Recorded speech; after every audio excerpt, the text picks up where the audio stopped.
pada dasarnya semua amal itu akan menjadi pemberat. Kata beliau, semua amal itu akan menjadi pemberat. Karena memang semuanya akan ditimbang.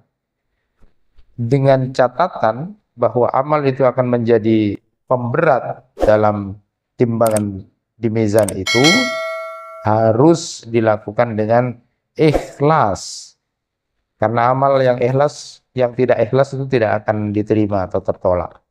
Jadi catatannya semua amal itu memang pada dasarnya adalah akan ditimbang dan memang bisa akan menjadi pemberat. Walaupun tadi disebutkan beberapa hadis Nabi SAW yang secara spesifik menyebutkan ada kaitannya dengan mizan itu atau timbangan di mizan.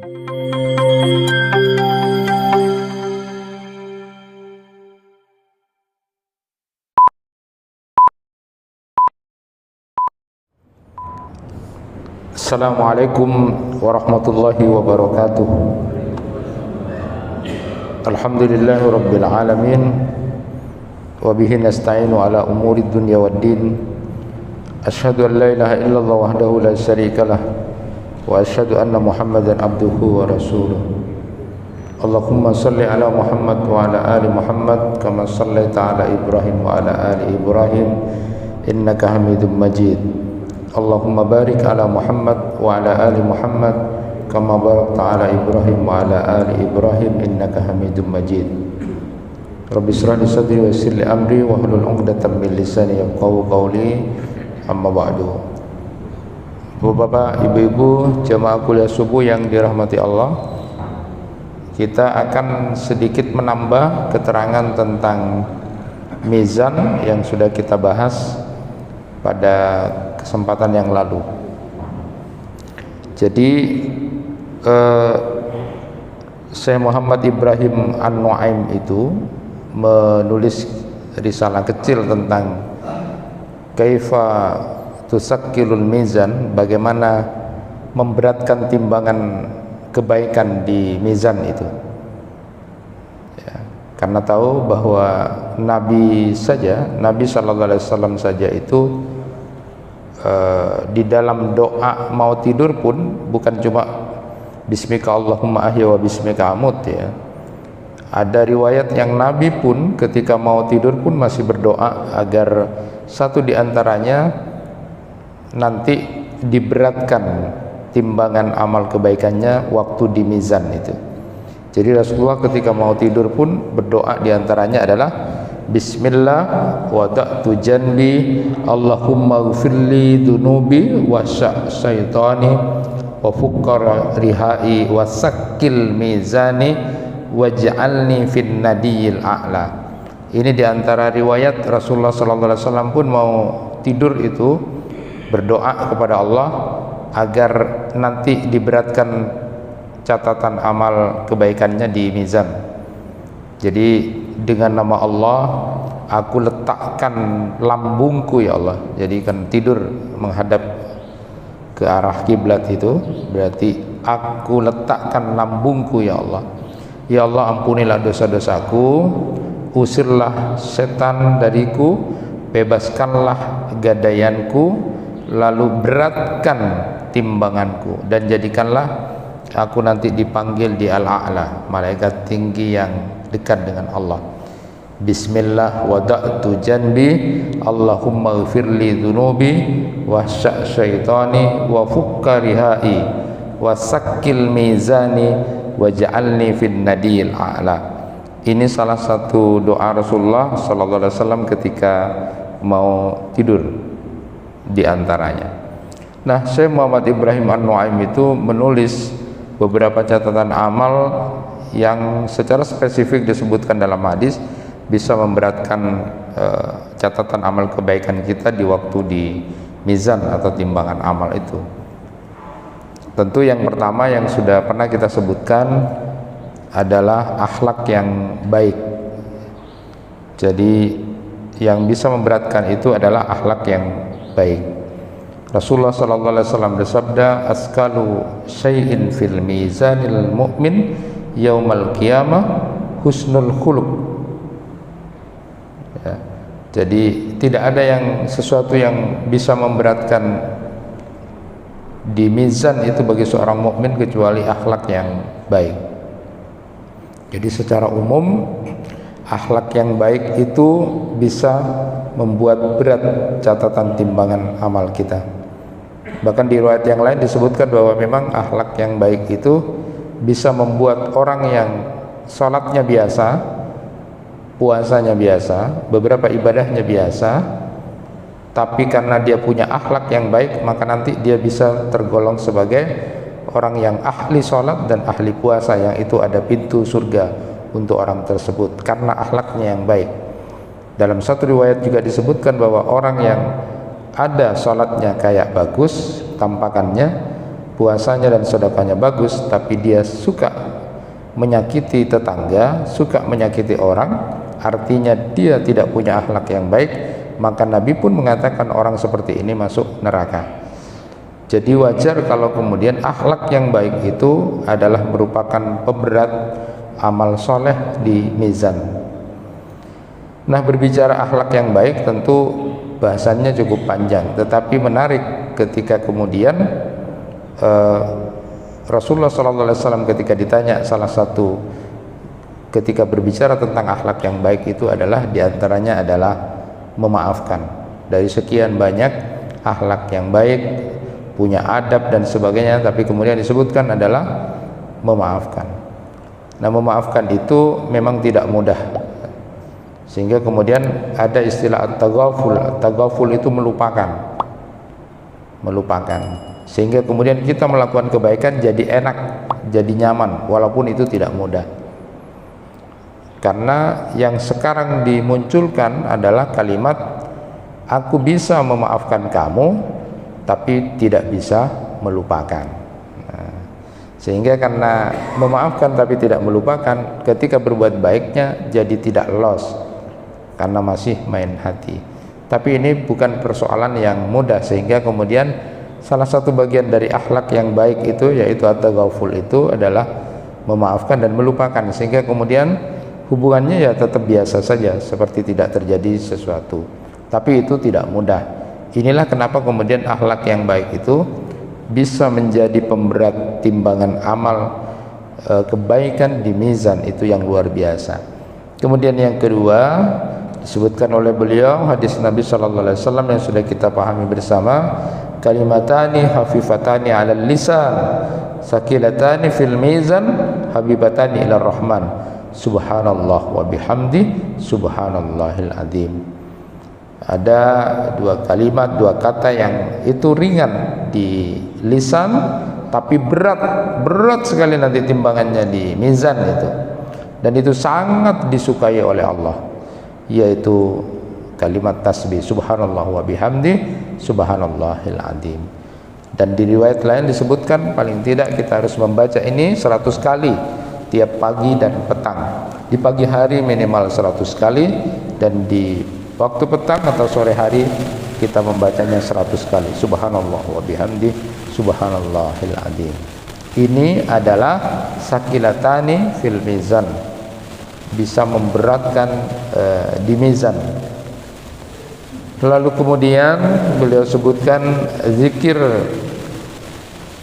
yang disebut Rasulullah sallallahu alaihi wasallam bersabda, bah li khamsin ma asqalakunna fil mizan, la ilaha illallah wallahu akbar wa subhanallah walhamdulillah wal waladus salih lil mar'i al muslim yutawaffa fayahsatuhu. Rasulullah sallallahu alaihi wasallam bersabda bahwa kata-kata pujian beliau, jadi dengan mengucapkan bakhin itu kata-kata pujian, ada 5 perkara berat atau kalimat yang berat itu dalam timbangan di mizan itu, yaitu ucapan la ilaha illallah wallahu akbar subhanallah walhamdulillah, atau kemudian dengan kalimat subhanallah walhamdulillah wala ilaha illallah allahu akbar. Nah, kalimat-kalimat ini nanti juga akan bisa membuat mizan timbangan amal kebaikannya itu menjadi berat. Kemudian berikutnya disampaikan oleh beliau Syekh Ibrahim An-Nu'aim hadis Nabi SAW yang berkaitan dengan pemberat di mizan itu.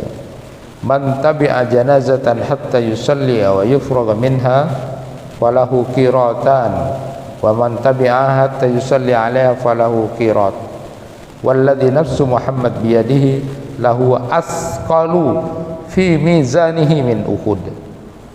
Jadi sabda Nabi SAW, siapa yang mengantar jenazah lalu kemudian dia mensolatinya, sebelumnya mensolati maka pahalanya bagi dia adalah 2 qirat. Demi jiwa Muhammad yang berada di tangannya, pahala itu benar-benar lebih berat dalam timbangannya dari gunung Uhud. Jadi ini sudah kita maklumi bersama bahwa orang yang mensolati jenazah lalu mengantar jenazah saudaranya muslim, maka dia akan mendapatkan pahala yang jauh lebih berat timbangannya nanti daripada gunung Uhud itu.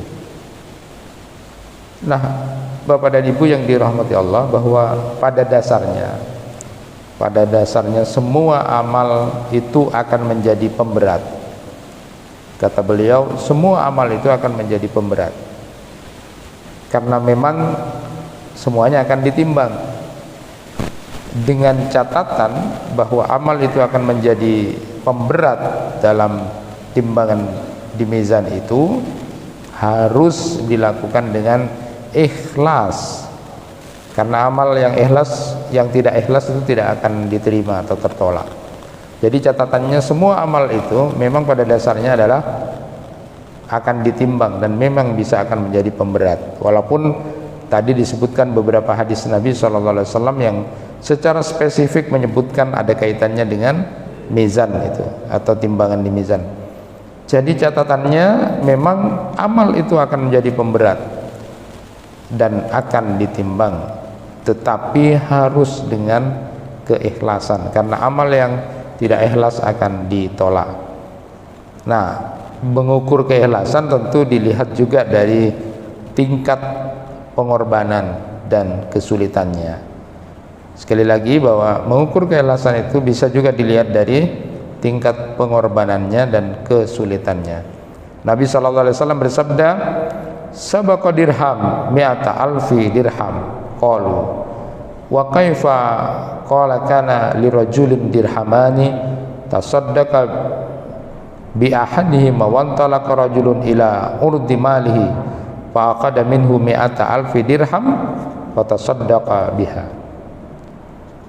Nabi SAW bersabda, 1 dirham itu telah mendahului 100 dirham. Jadi kira-kira uang yang cuma 100.000 itu mengalahkan uang yang sampai 10 juta. Abu Hurairah itu bertanya, bagaimana itu bisa terjadi ya Rasulullah? Maka Rasulullah menggambarkan seorang memiliki 2 dirham, lalu dia bersedekah 1 dirham, dan seseorang bersegera menuju kepada hartanya yang banyak itu, lalu dia mengambil darinya 100 dirham, kemudian dia bersedekah dengannya. Jadi itu digantungkan pada pengorbanan dan kebutuhannya. Jadi ada orang yang punya uang itu sedikit, dia punya uang sedikit bahasanya gitu. Taruhlah dia punya uang 200.000, tapi dia kemudian sedekahkan yang 100.000 itu dengan ikhlas, dan itu sulit buat dia karena uangnya susah untuk didapat. Tapi ada orang kaya raya kemudian ngasih gitu 10 juta, dan itu 10 juta itu nilainya sedikit karena dia memang punya uang banyak. Jadi Nabi menyampaikan bahwa ada satu saat kemudian uang yang segitu itu, 1 dirham itu bisa mengalahkan yang 100 dirham karena tingkat pengorbanannya. Jadi orang yang ngasih ini memang tidak punya, jadi separuh hartanya dikasihkan. Buat orang kaya 100 kali lipat dari itu sesuatu yang mudah. Jadi bisa juga mengukur dari tingkat pengorbanan dan kebutuhannya itu, sehingga kemudian lebih mendahulukan. Juga al-mukil itu lebih utama juga. Saat ditanya, ya Rasulullah, ayyus shadaqah afdal? Qala juhdul mukil wabda biman ta'ul. "Ya Rasulullah, sedekah yang bagaimana yang paling utama?" Beliau bersabda, "Kesungguhan seseorang mukil, dan mulailah dengan orang yang menjadi tanggunganmu." Siapa yang disebut dengan mukil itu? Mukil itu adalah orang yang sedikit hartanya, tetapi walaupun dia sedikit hartanya, dia suka bersedekah dengan kemampuannya. Itu al-mukil. Jadi sedekahnya orang al-mukil itu jauh lebih utama. Jadi dia tidak punya pas-pasan, tapi dia toh juga masih banyak memberikan sesuai dengan kemampuannya. Ada juga yang utama di samping pengorbanan itu adalah orang yang kemudian berusaha untuk tidak terlihat amalnya, amalan-amalan sunnahnya, dia berusaha. Rasulullah SAW bersabda, "Salatul rajuli tatawuan haitsu la yarahun nas ta'dilu salatahu ala ayunin nas khamsan wa isrina darajah." Jadi untuk salat sunat atau hal-hal yang sunnah yang dia berusaha tidak terlihat oleh orang dalam rangka untuk menguatkan keikhlasannya, itu jauh lebih utama daripada kemudian salat sunnah yang dilihat 25 di hadapan orang banyak. Artinya dalam konteks tertentu bahwa dia menginginkan tingkat keikhlasannya yang kemudian tidak bisa terlihat oleh orang lain, itu nilainya 25 kali lipat dari yang terlihat. Nah, jamaah yang dirahmati Allah, tentu persoalan ini di dalam Al-Quran sudah disebutkan, apakah boleh kita melakukan amal dengan terang-terangan atau sembunyi-sembunyi, mana yang lebih utama? Maka keduanya punya keutamaan. Keutamaan yang sembunyi-sembunyi tentu lebih utama, tetapi terang-terangan juga disebutkan di dalam Al-Quran dalam rangka untuk syiar atau kemudian memberikan motivasi kepada yang lainnya untuk ikut membantu. Barangkali dia dapat hidayah karena dia melihat orang lain melakukan kebaikan. Jadi sama-sama punya nilai kebaikan, tergantung asalkan niatnya sama-sama ikhlas. Tetapi yang penting jangan seperti cerita anekdot yang sudah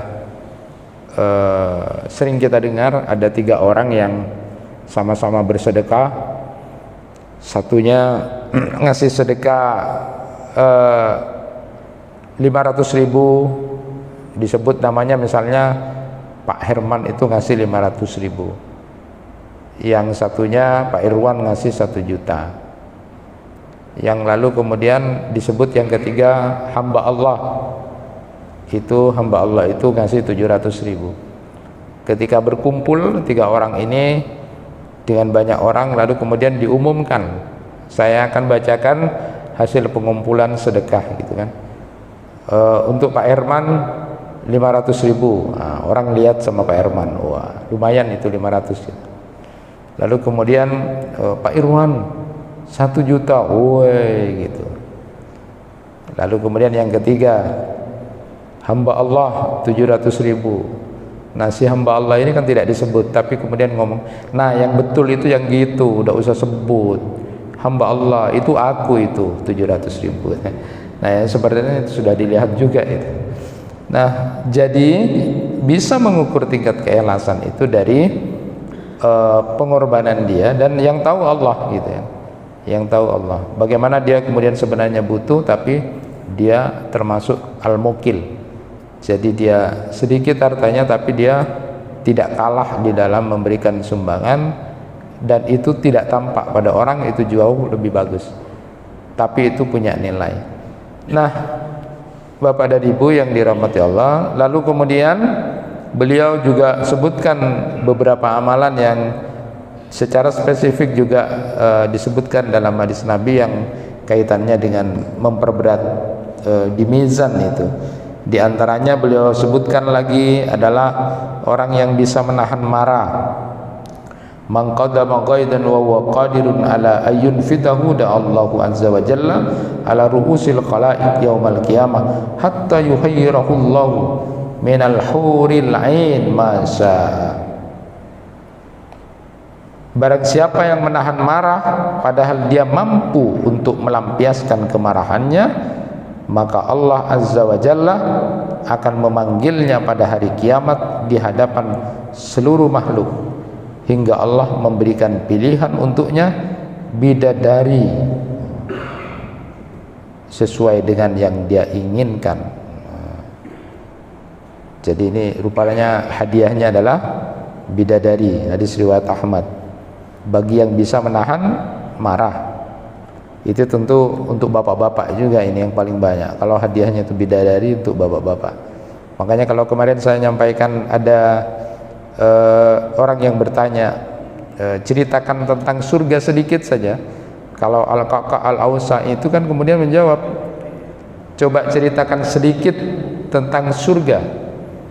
Maka Al-Qaqa Al-Ausi itu yang begitu sangat cinta kepada Rasulullah, jawabnya indah sekali. Coba ceritakan sedikit aja tentang surga. Lalu dijawab fiha Rasulullah, karena di surga ada Rasulullah gitu.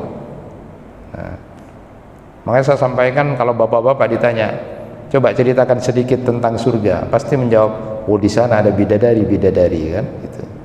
Tapi kalau ibu-ibu ditanya, coba ceritakan sedikit tentang surga, pasti menjawab, di sana ada perhiasan, di sana ada pakaian. Sudah seperti itu. Tapi kalau Al-Qaqa Al-Ausi itu luar biasa ketika ditanya, ceritakan sedikit tentang surga, fiha Rasulullah sallallahu alaihi wasallam, karena di surga aku ingin bertemu dengan Rasulullah. Di surga ada Nabi kita, Nabi Muhammad sallallahu alaihi wasallam. Nah, berikutnya beliau sampaikan, selain juga menahan marah itu adalah salat malam, meskipun hanya 10 ayat yang dibaca. Man qara'a 10 ayatin fi lailatin kutiba lahu qintarun wal qintaru khairum minad dunya wa ma fiha. Jadi salat malam meskipun hanya 10 ayat yang dibaca, artinya bisa jadi hanya 2 rakaat saja, minimal 2 rakaat dia salat malam, itu akan bisa memberatkan di mizan. Kemudian yang berikutnya beliau sampaikan juga amalan salat isya dan subuh berjamaah. Ini sudah kita pahami bersama. Man shallal isya fi jama'atin kana ka qiyamin nisfi lailah, wa man shalla al isya wal fajr fi jama'atin kana ka qiyamil lailah. Jadi salat isya berjamaah itu seperti dia sudah separuh malamnya dia salat. Dan kalau dia salat isya berjamaah dan salat subuh berjamaah, maka seolah-olah dia melakukan salat itu selama 1 malam itu.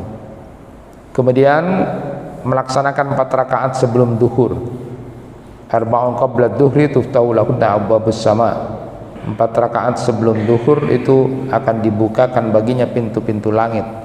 Artinya bahwa amalan-amalan seperti ini nanti tentu akan memberatkan mizan, karena memang arahnya itu akan memudahkan pintu-pintu surga kepada dia, dibukakan karena dia kemudian melakukan amal ini. 4 rakaat sebelum zuhur. Lalu kemudian melaksanakan sholat tarawih bersama imam.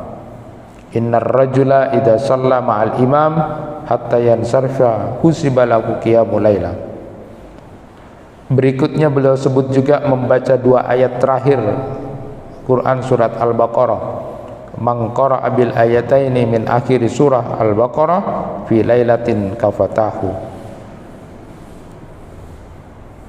Yang berikutnya beliau sebut juga suka membantu, menyantuni para janda dan orang-orang miskin.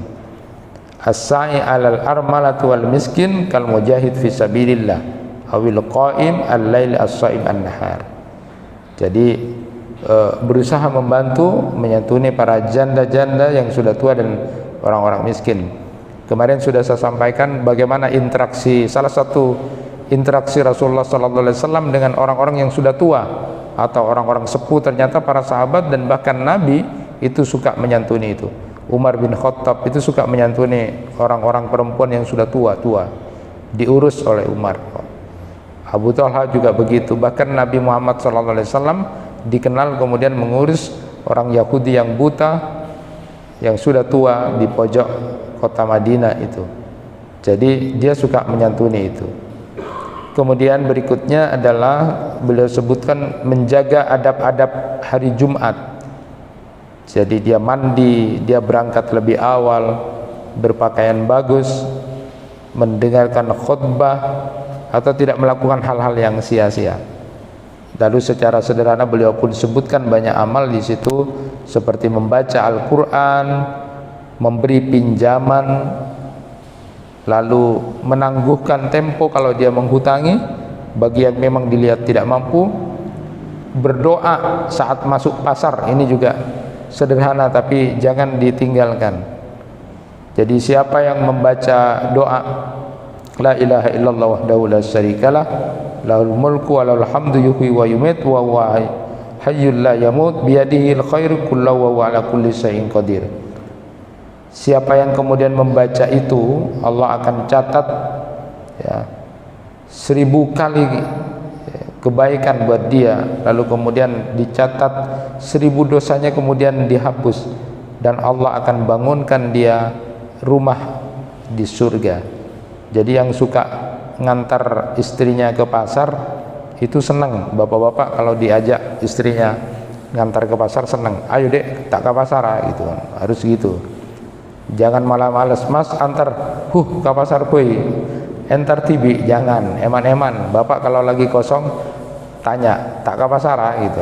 Membaca doa seperti ini kebaikannya luar biasa, ada 1000 kebaikan, lalu kemudian 1000 kemudian itu dihapus juga dosa, dan Allah akan berikan dia rumah di surga, istana di surga, karena dia kemudian ketika masuk pasar itu membaca dzikiran seperti itu, la ilaha illallah wahdahu la syarikalah, dan seterusnya. Nah, ini bagian-bagian hal kecil sebenarnya, tetapi orang yang kemudian memanfaatkan waktu melakukan kebaikan itu tentu akan punya nilai di hadapan Allah, karena dia berpikir bahwa mizan dia, timbangan kebaikannya itu harus lebih berat daripada kejelekannya nanti.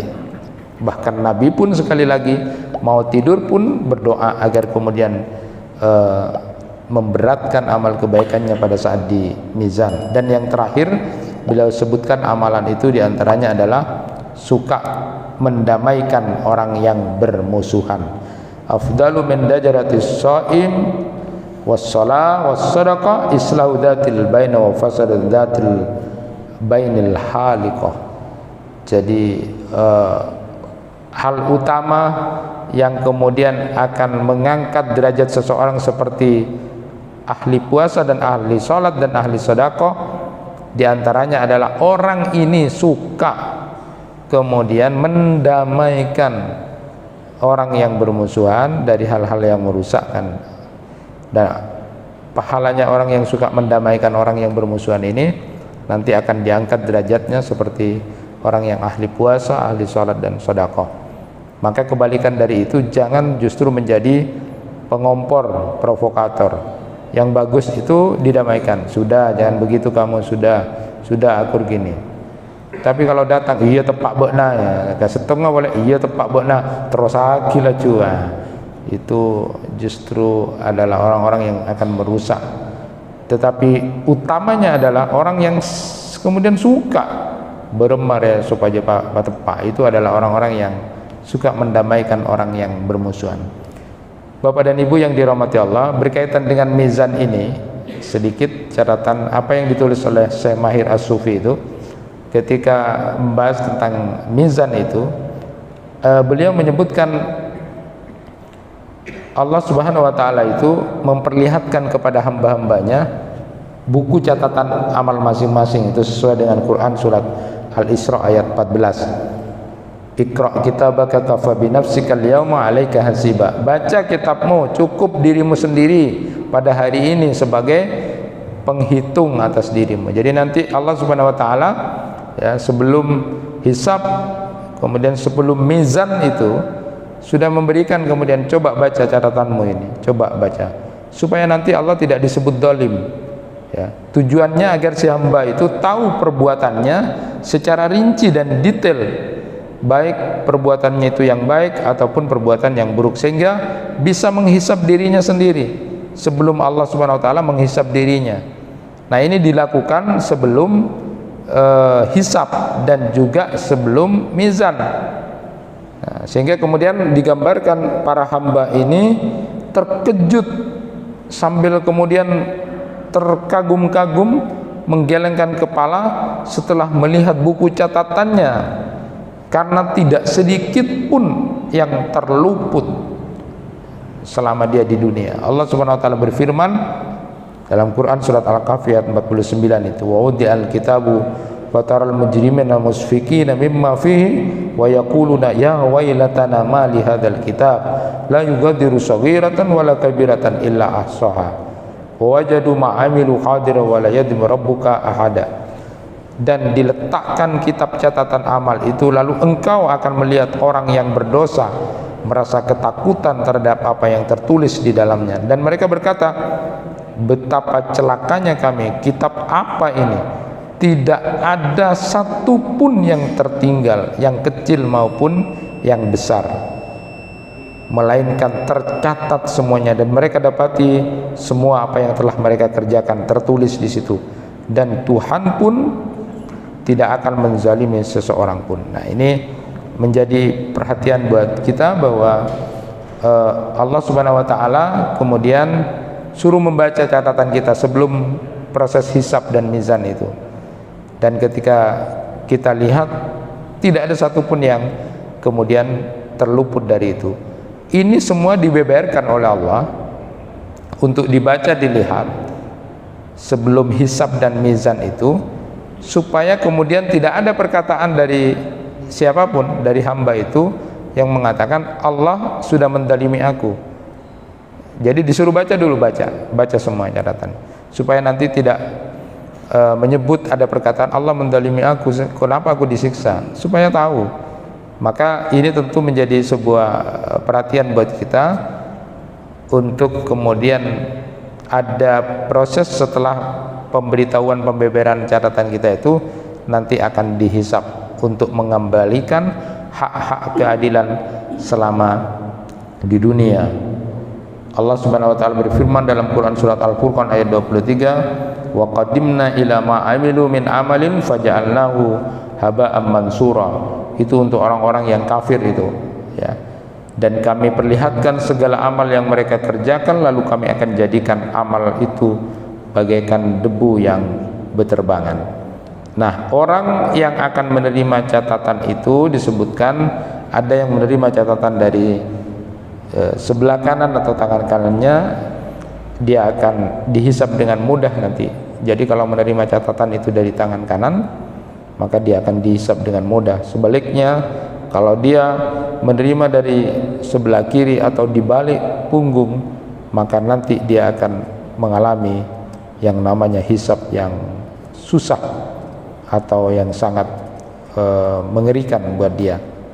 Bagi kita jamaah yang dirahmati Allah, kita bermohon kepada Allah Subhanahu wa taala mudah-mudahan saat kemudian ditimbang amal kita, kemudian amal-amal kebaikan kita menjadi amal-amal yang kemudian memberatkan, dan bahkan nilai beratnya di mizan itu akan membuat kita kemudian walaupun itu toh sedikit jauh lebih banyak dari keburukan, akan punya nilai di hadapan Allah Subhanahu wa taala, sehingga kemudian amal kebaikan kita akan lebih berat daripada amal timbangan kejelekan kita. Mudah-mudahan nanti pada saat kemudian ditimbang amal kita, betul-betul kemudian mendapati diri kita dalam keadaan lebih berat kebaikannya daripada kemudian kejelekannya. Memang ada nanti timbangan kebaikan dan timbangan kejelekannya itu sama, lalu kemudian ditempatkan disebut dengan ahlul a'raf, orang yang kebaikan dan kejelekannya itu sama, ya. Para ulama memang ketika membicarakan sedikit tentang ashabul a'raf itu, ahlul a'raf, setidaknya ada banyak pendapat, tetapi saya sampaikan sedikit aja.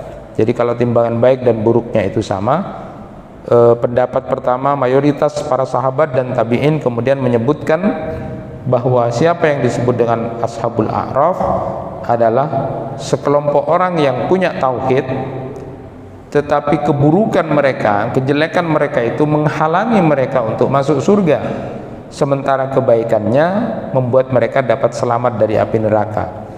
Jadi hal ini terjadi karena kebaikan dan keburukannya sama timbangannya. Imam Al-Qurtubi menyebutkan bahwa ahlul a'raf itu adalah mereka adalah satu kaum yang kebaikan dan keburukannya sama. Mereka tinggal di a'raf, ya. Beberapa saat kemudian Allah perintahkan dia masuk surga.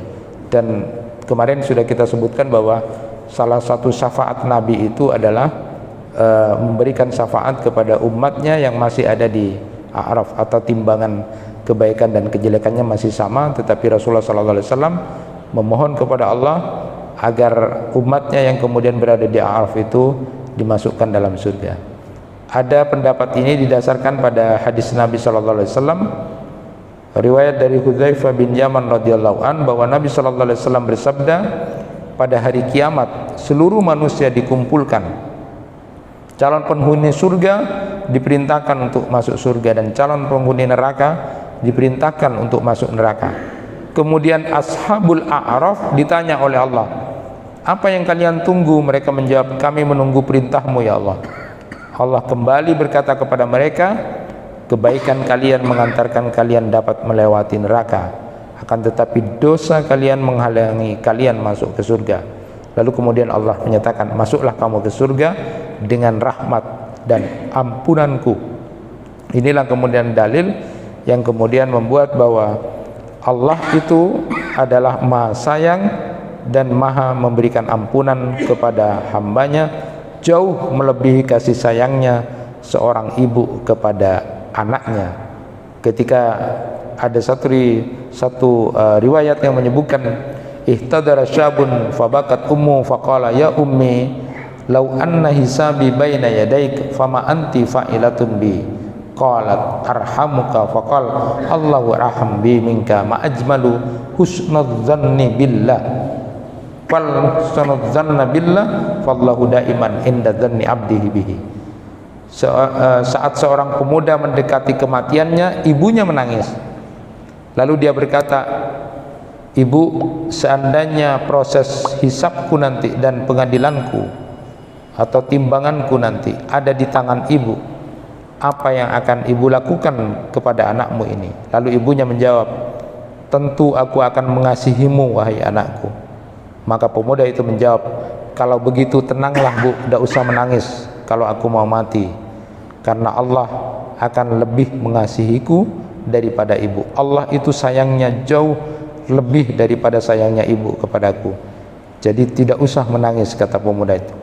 Jadi marilah selalu berbaik sangka kepada Allah, kata pemuda. Berbaik sangkalah kepada Allah, karena selamanya Allah itu senantiasa sesuai dengan prasangka hamba-hambanya.